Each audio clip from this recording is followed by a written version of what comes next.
show has to work. This show, The Wicker Man, needs bums on seats. It's where we turn the barren, lifeless auditorium of late into the bountiful harvest of arses of yore. No more will the shows fail. I'm so grateful you answered my call, Rory. You're the key to our success. Thank you so much for coming up at such short notice. On behalf of the Loch Party players, welcome to the company. Okay, so what we're going to talk about now is An Appointment with the Wicker Man, which was on at the Theatre Royal. And it's Greg Hempel's first play. He is, of course, a stalwart of Glaswegian television, Chewing the Fat and Still Game. And so it's kind of a farce within a farce.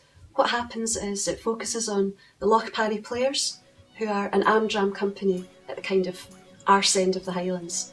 And what they do is they basically get a proper TV actor in, who's Sean Biggerstaff from Harry Potter films.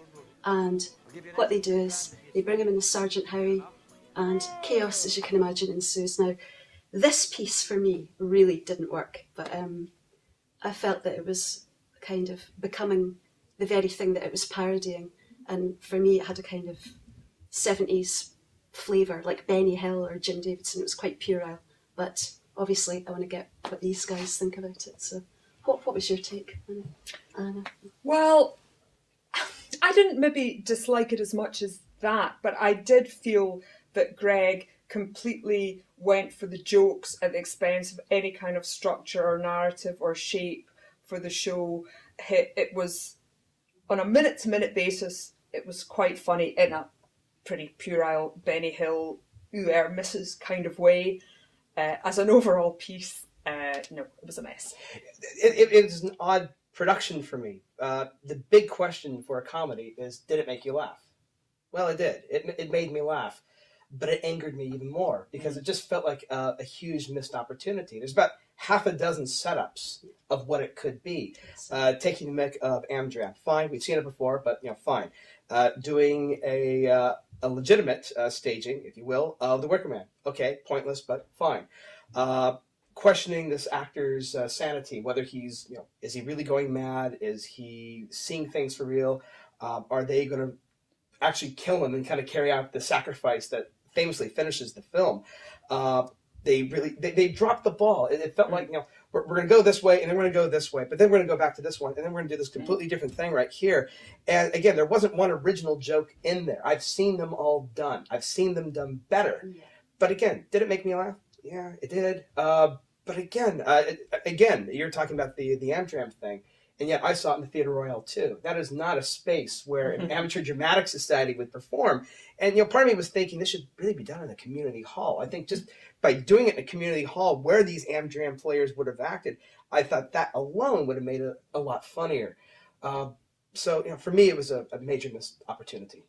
Yeah, I agree. I really felt that it needed a dramaturg to have been involved at an earlier stage and say to Greg, we love you, guy, do whatever ego stroking he needed to get him through it, but say, the structure of this just doesn't work. It's as if you try in the last 30 minutes to make it into a play and have all this exposition and plot suddenly, pops up out of the props basket. Where did all that come from? It wasn't set up in the beginning. We've no idea there's going to be any kind of anything like a story. It made me think, now sorry for the apologies in advance for the name drop, but it made me think of what Tony Roper said about the Steamy, which is, he's an actor, similar situation to Greg, writing the Steamy. He said, I didn't try and give it a plot, I didn't try and give it a narrative, it's just 4 women doing their washing.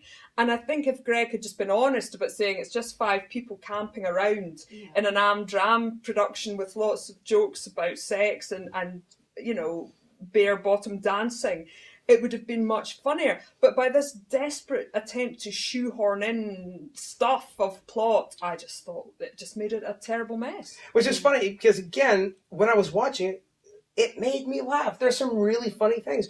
Johnny McKnight camping it up at the beginning, doing a huge musical number when the cop first comes to the island. That was funny.